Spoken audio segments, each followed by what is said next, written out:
Buenas tardes al grupo de instrucción teológica por WhatsApp. Les habla el pastor Salomón de la Cruz desde Cozumel, Quintana Roo, México. Estoy haciendo la presentación del tercer fascículo de escatología que tengo escrito, de los 7 que tengo hasta este momento. Este se llama Las 7 dispensaciones y es un libro muy importante porque nos va a ayudar a ubicar cada acontecimiento bíblico en su preciso contexto histórico.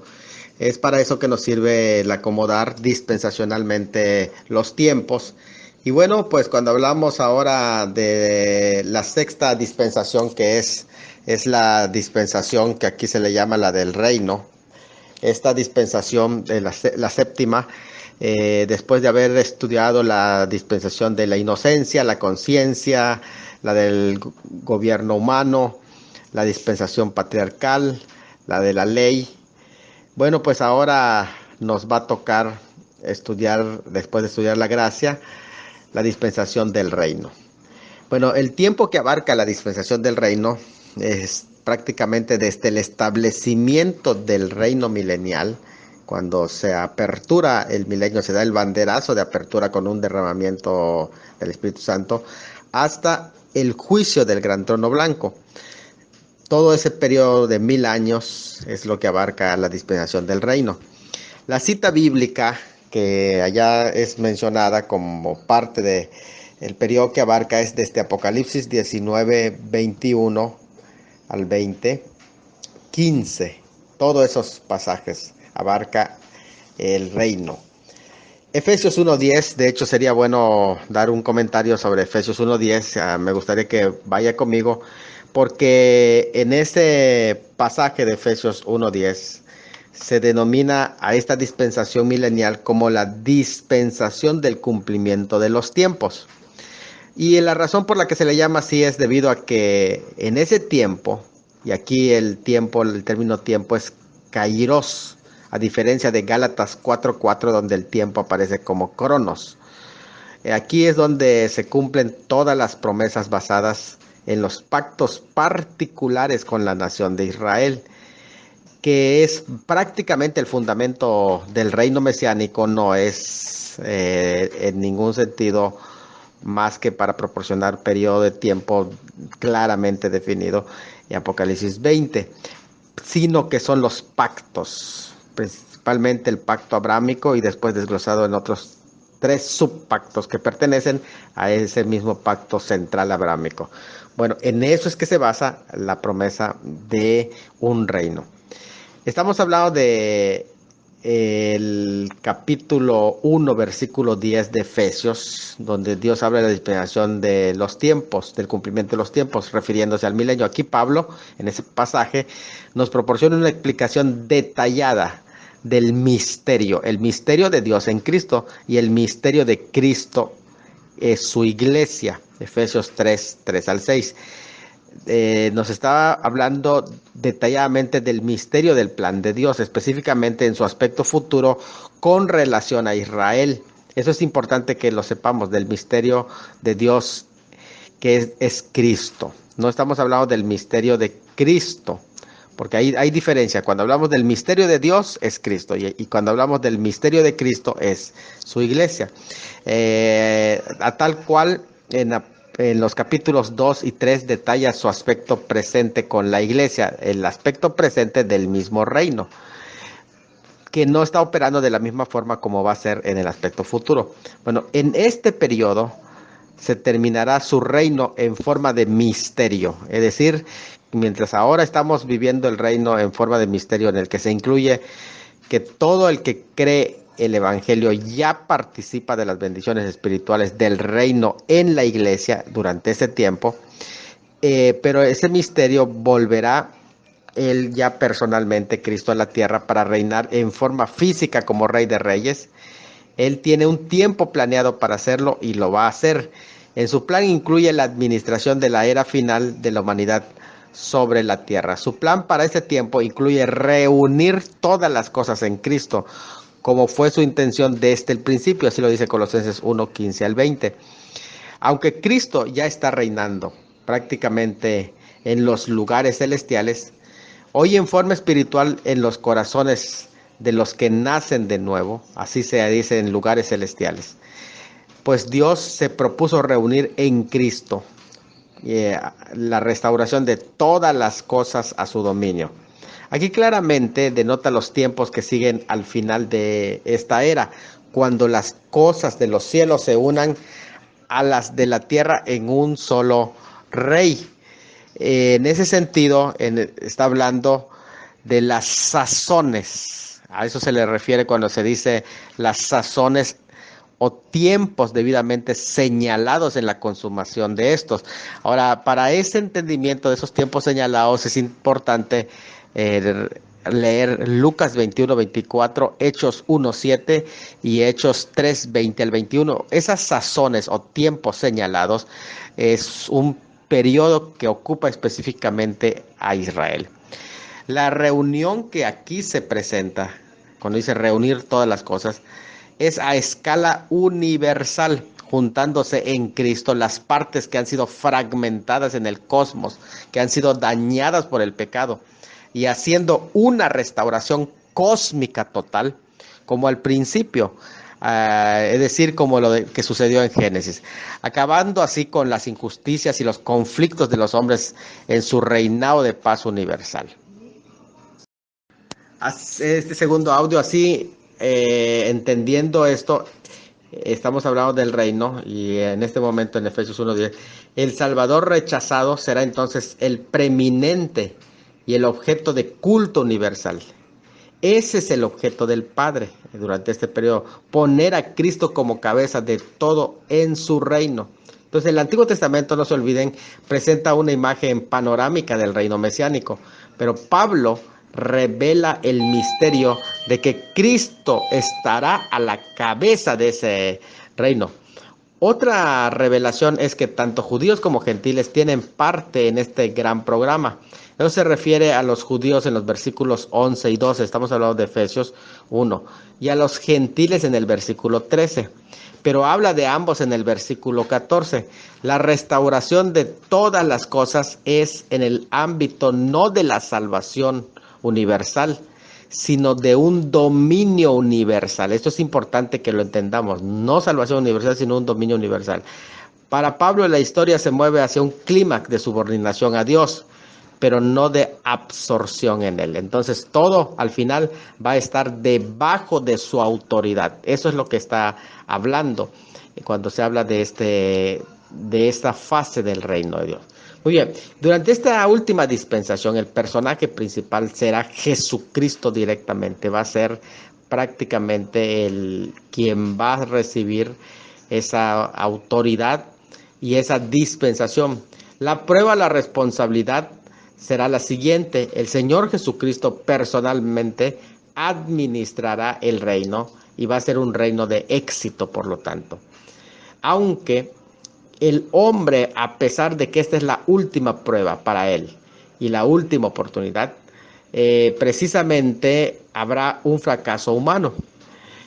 Un suficiente número de rebeldes al final, cuando Satanás es suelto, porque recuerden que al principio es atado, pero al final es suelto, pero ellos van a formar un ejército y ahora sí se levantarán en lo que se conoce la batalla de Gog y Magog, no la guerra de Gog y Magog es una cosa y la batalla de Gog y Magog es esta al final del milenio. Formarán un ejército y atacarán el centro de gobierno del Altísimo, que será en esa ciudad santa, donde estarán los santos gobernando, los santos del Altísimo, que es una ciudad que se eleva y desde las alturas va a estar gobernando. Muy bien, el juicio que va a caer es el juicio del gran trono blanco. O sea, por todo ese juicio va a ser englobado todos los pecadores de todos los tiempos. Y con eso va a terminar esa dispensación. La gracia que va a haber en ese periodo también, en esa edad y en esa dispensación del reino, será esta, la nueva Jerusalén. Será la única salvación que quedará presente El cielo y la tierra nueva se van a fusionar porque la tierra será nueva y la nueva Jerusalén, que es el cielo, se va a sentar sobre esa tierra nueva. Entonces prácticamente volverá a hacerse uno, el cielo y la tierra. Bien, los principales sucesos históricos de esta dispensación, para que más o menos tengamos una idea de cómo va a ser el orden de desarrollo, son las siguientes. Satanás será atado en ese tiempo. Esta atadura no es una atadura simbólica, sino que es real. La iglesia va a reinar con Cristo. Israel es súbdito en el reino. Las naciones vivirán una vida normal. Y al final se suelta al diablo y se organizará una batalla final. Se juzga a todos los impíos. Esa es la forma en que va a acabar esa dispensación. Y bueno, ya como prosigue posteriormente la eternidad y se acabaron las dispensaciones, no se encuentra ningún tipo porque ya todo habrá sido cumplido y entonces se entrará en un periodo que se le conoce como la eternidad, donde ya las dispensaciones ya no existen más. Por lo tanto, todas las 7 dispensaciones ya habrán sido consumadas. Recuérdense que desde la creación del hombre hasta su expulsión está la dispensación de la inocencia y desde esa expulsión hasta el diluvio está la dispensación de la conciencia. Después de el diluvio hasta la confusión de lenguas está la dispensación del gobierno humano y desde la confusión de lenguas hacia la esclavitud de Egipto está la dispensación patriarcal. Y desde la esclavitud de Egipto hacia la crucifixión del Señor está la dispensación de la ley. Y desde la crucifixión de Cristo hasta la segunda venida, la dispensación de la gracia, que está a punto de acabar. Y desde la segunda venida de Cristo en gloria hasta el juicio del gran trono blanco, la dispensación del reino. Y con eso llega al fin las dispensaciones porque inicia la eternidad y allá el tiempo ya no será más. Con esto vamos concluyendo pues esta temática del día de hoy. Dejamos listo para mañana las preguntas y las respuestas y posteriormente el día sábado las conclusiones. Que Dios los bendiga. Muy bien, cuando la historia temporal termine, el orden temporal para regir estos asuntos, lo cual es la base de una mayordomía dispensacional, también va a terminar. Por eso es que la plenitud de las dispensaciones, que se le conoce será en el milenio, según Efesios 1:10, que leímos hace unos momentos en la posición. Luego de este tiempo, las economías dispensacionales, que están relacionados con los asuntos de este mundo, no se necesitarán más, porque recuerden que lo que estaba llevándose era un proceso de restauración durante esas 7 fases. Pues ha de terminar todo eso y por lo tanto en la eternidad ya no habrá más necesidad de los arreglos de mayordomía comprendidos en una dispensación, porque su propósito se habrá cumplido al final. Justamente al término de las dispensaciones, Pablo le llama el fin, que es en el griego es telos. Cuando habla en el capítulo 15, 24 de 1 Corintios, que necesitas buscarlo, porque ahí también cuando se habla del tagma, orden de desfile del ejército de soldados de la primera resurrección o grupo de resurrección de los justos, es interesante entender que ese tagma se refiere a todo el ejército de la primera resurrección. Hay 2 grupos mencionados de ese tagma, de esa primera resurrección, 2 grupos en los versículos 23, que es aparqué, que es primicias. Y luego dice allá, epeita, después, son 2, aparqué y epeita. Son 2 grupos que se mencionan en el versículo 23, 1 Corintios 15, 23. Y hay un último, tercer grupo del mismo ejército, es aquí mencionado en el versículo 24 cuando dice luego eita, luego el fin, luego el fin. Es interesante porque el primer grupo es aparqué, primicias, y luego epeita después, y la otra es luego, que es eita, luego el fin, dice. es el tercer grupo, cuando entregue el reino al Dios y Padre, cuando haya suprimido todo dominio, toda autoridad y potencia. Lo cual es una indicación clara del tiempo del reino milenial mesiánico, de acuerdo al Salmo 110, versículo 1. Y también que está coincidido, cotejado con Hebreos 10:13. Este fin del que está hablando coincide con tres acontecimientos finales, porque es importante ese fin que se menciona en 1 Corintios, que es en el capítulo 15-24. Ese fin es prácticamente el fin de las dispensaciones. O sea, con ese cierre se hace el fin de las dispensaciones. O sea, ya no hay más dispensaciones. Y coincide con por lo menos tres acontecimientos. Primer acontecimiento es el encadenamiento de Satanás, que está mencionado en Apocalipsis 20, 1 al 3. El segundo acontecimiento es el juicio del gran trono blanco, que está en Apocalipsis 20, 11 al 15. Y el tercer acontecimiento es la destrucción de los cielos y la tierra actuales, que está en Apocalipsis 21, 1 y 2 de Pedro 3, 10 y 12.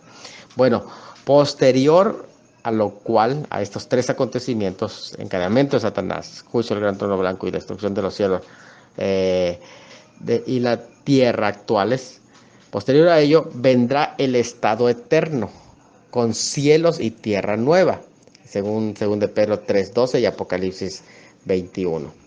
Y entonces, cuando ya se inaugura cielo y tierra nuevas, entonces ya prácticamente lo que entra en acción es que acaban las dispensaciones y será la supresión de la muerte, y ya no habrá más oportunidades para nadie, ya que el Hijo habrá culminado su labor de redención y mediatorial, porque eso es importante, su labor de redención mediatorial. ¿Por qué? Porque ya no va a ser mediador y habrá ocupado de nuevo su trono eterno. Por eso es la expresión que dice, porque es preciso que Él reine hasta que haya puesto a todos sus enemigos debajo de sus pies.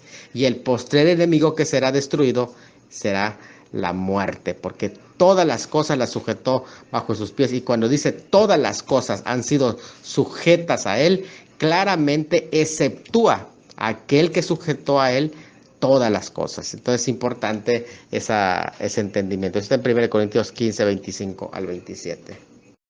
Así pues, entendemos que la obra de Cristo, fundada en su acto de redención, procede hacia una meta determinada. Es preciso que llegue a un fin. Aquí está el fin, el verdadero fin de todas las dispensaciones. Llegue a un fin cuando esta meta sea alcanzada. O sea, cuando Él haya sometido a sus enemigos, entonces ya no reinará más sobre el universo como mediador, sino de nuevo como Dios. Ya no será su obra salvadora mediática, porque ya no será necesario verlo como el Salvador, sino que ahora como el Dios. Por eso dice, entonces ya entregará ese reino y ya prácticamente de nuevo ocupa su trono de gloria. Pero su condición de cabeza sobre su pueblo ha de seguir para siempre. Eso no va a cambiar. Lo que se está hablando es su condición de Salvador y su obra mediática. Con respecto a sus enemigos, habrá terminado sus propósitos, razón por la que ya no habrá más dispensaciones. Pero con respecto a su pueblo, seguirá siendo la cabeza sometida al Padre.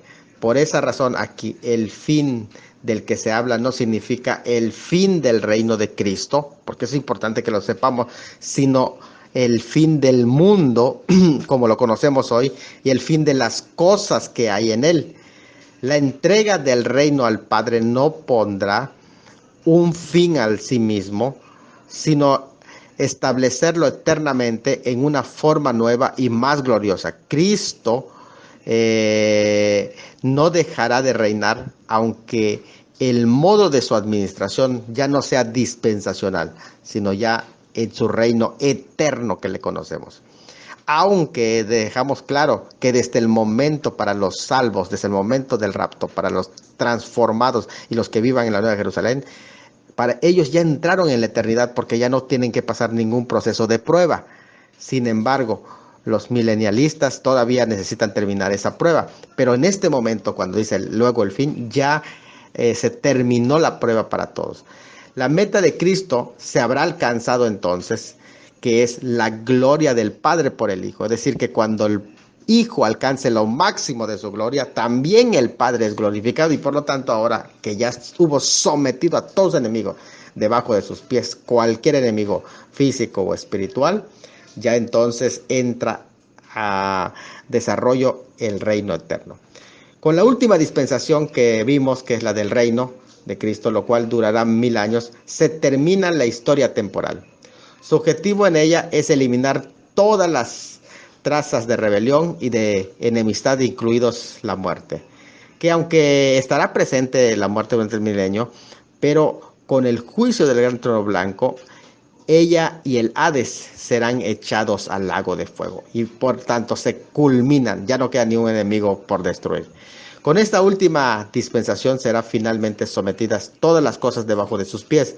Dios ha hecho a Cristo administrador de todos sus planes y consejos, y así seguirá hasta haber puesto todo debajo sujeción, entregando victoriosamente al Padre toda la creación en una condición de perfección. O sea, que Él viene ya y dice, Padre, aquí está, ya completo, ya todo es perfecto como al principio.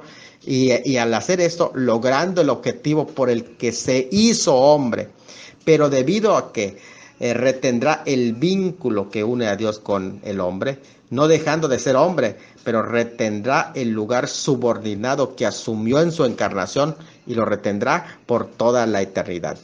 Esta es la máxima gloria para Él y lo será ante nosotros por toda la eternidad, que Jesucristo, siendo en naturaleza igual al Padre, mayor que las criaturas, el Hijo voluntariamente se subordine al Padre, como lo dice en Juan 5, 22 al 23 y Hebreos 1, 6, no por razón de una naturaleza inferior, no, sino por razón de su humillación al hacerse carne.